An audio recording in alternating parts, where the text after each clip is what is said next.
You start being super excited about your new endeavor, and you've made a plan, and you have that bit of beginner's luck as well.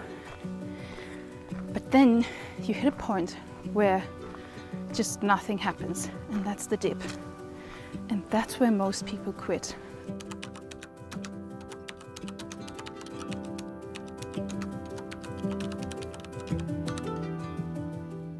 I was working out today. I work from home, so I have this little workout station on my porch. And I had a thought then where I noticed something, and that is that I'm finally getting better. I'm finally at a point where I can add more weights to lift, and I can actually lift those weights.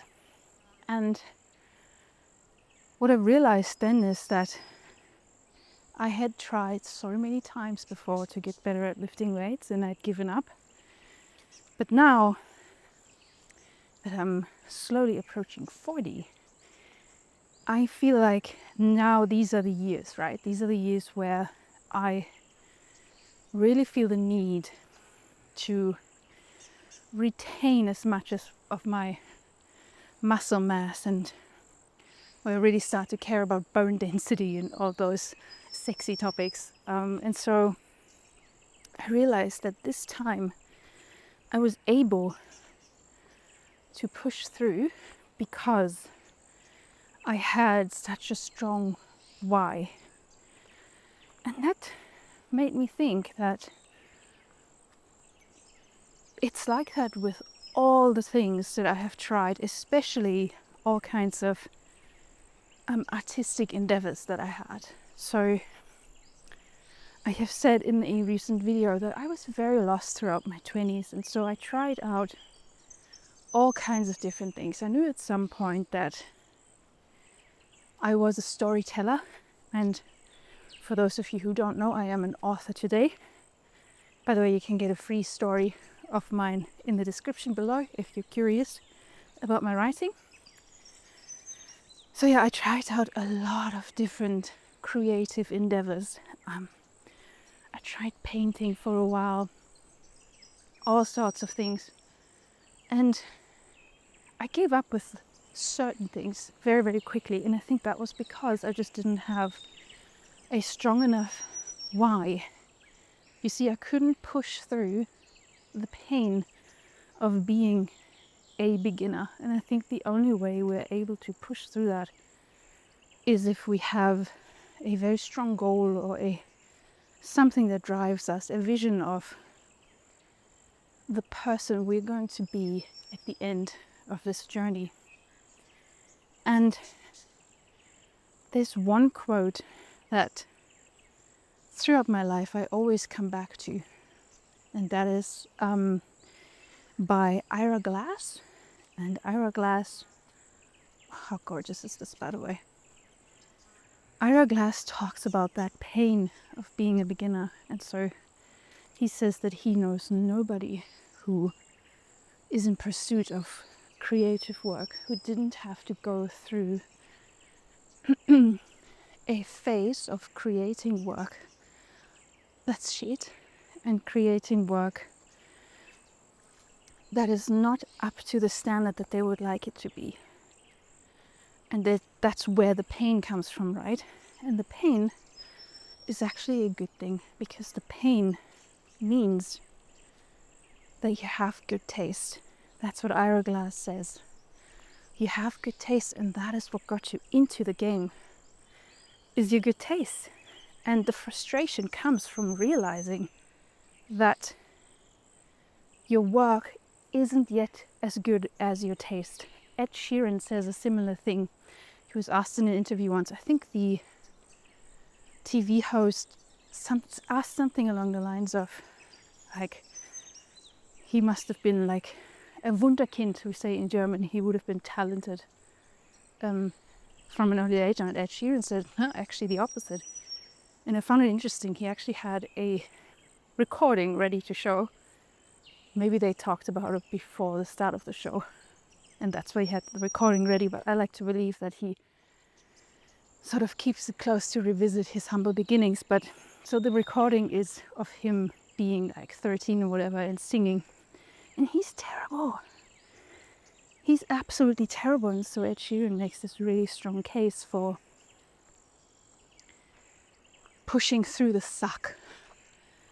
You have to push through being a bad artist. And that is what a lot of people don't know. I think we also like to tell people who are trying for art that you're just not talented enough. And personally, I have never quite believed in talent in that way. I think it is mostly practice. And if you do not know that you have to push through being bad, you're never going to get to something that will eventually end up being good. Seth Godin, the famous marketing guru, he wrote a book called The Dip. And The Dip talks about the same concept. Not just in art, but anything you do. Working out, for example, lifting weights, it's the same thing. You start being super excited about your new endeavor, and you've made a plan, and you have that bit of beginner's luck as well. But then you hit a point where just nothing happens, and that's the dip. And that's where most people quit. This is especially true for putting your stuff on the internet, because it's the biggest challenge that artists today have is visibility. For a very long time, probably not much is going to happen, and that's why I think it is so crucial that you start learning to celebrate your wins. You know, you're not going to start out, there's some outliers who start out with getting a huge amount of followers or getting a 6-figure book deal, or, you know, just hitting the jackpot somehow. But for most of us, we just sort of have to chug along, and we have to be consistent with what it is that we're doing. And knowing that there is going to be this dip where you feel like you want to quit and nothing resonates is crucial, is so important. I will make one exemption to this, or one word of caution maybe, and that is that there is the possibility that you might have to change course, and that what you're doing actually isn't working, right? And the way I approach this is by really looking at my small wins. And if I'm not getting any small wins, if I really don't get any, if I really feel like what I'm doing isn't resonating at all, that tells me that it's time to readjust something or to change course, right? But the thing is, if you never put yourself out there, if you wait and if it's all just in your head, you will never be able to get to the next stage. You will never be able to improve because you do not know what you do not know. Maya Angelou's famous quote comes to mind. She said, "When you know better, you do better." And so you need to start. Like, for example, with this series, I can already tell you, looking back at the first few videos that I made, there's so much I would do differently, or I wish I had said this, or I wish I had focused more on the sound and whatever.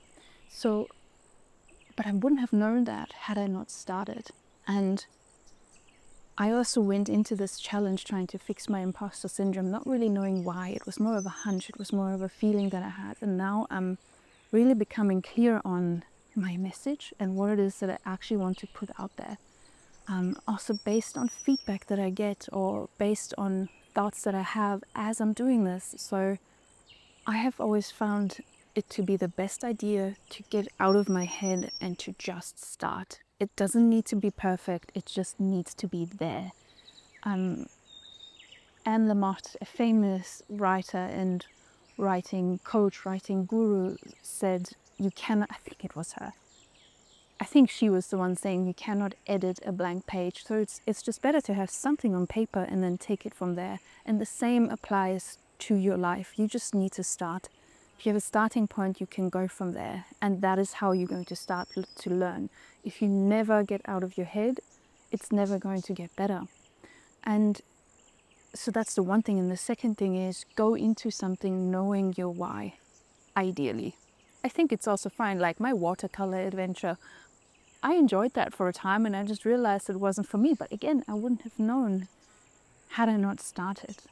And then the other thing that I have always found helpful is, and that is why I put stuff out there, is the feedback that you get. So I'm not saying everyone needs to put their endeavors out on YouTube, but maybe ask a friend, maybe ask a family member. But a word of caution here as well.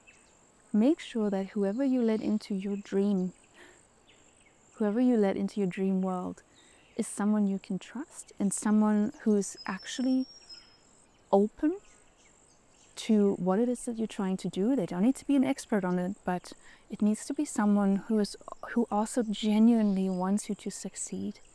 And it can't be someone who might be jealous of what it is you're trying to do, or someone who has such a high workload that they just simply don't have the time to care about your dreams. So it might be very hard to come across someone you can share your dreams with, especially someone who is qualified to give you an opinion. And that's why the internet is such a beautiful thing. There are so many Facebook groups out there and so many online platforms where you can find like-minded people who are in the same game as you, and that is a beautiful thing. And that is why I think a lot more of us can succeed and will succeed these days. So the pain is absolutely necessary in order to get better, and the pain is also completely normal. And I wish I had known that going in, and I'm just so grateful that I was too stubborn and that my goal was too strong when it comes to making myself a writer. I was not willing to give up on that dream, and I think that is why it worked out in the end. And so that's all I got for you today. Let me know in the comments what you have tried and what your dreams are, and I'll see you back here tomorrow.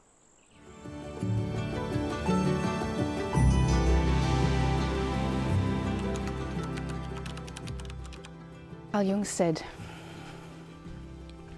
that 40 is when your life really begins. Everything before that was just research.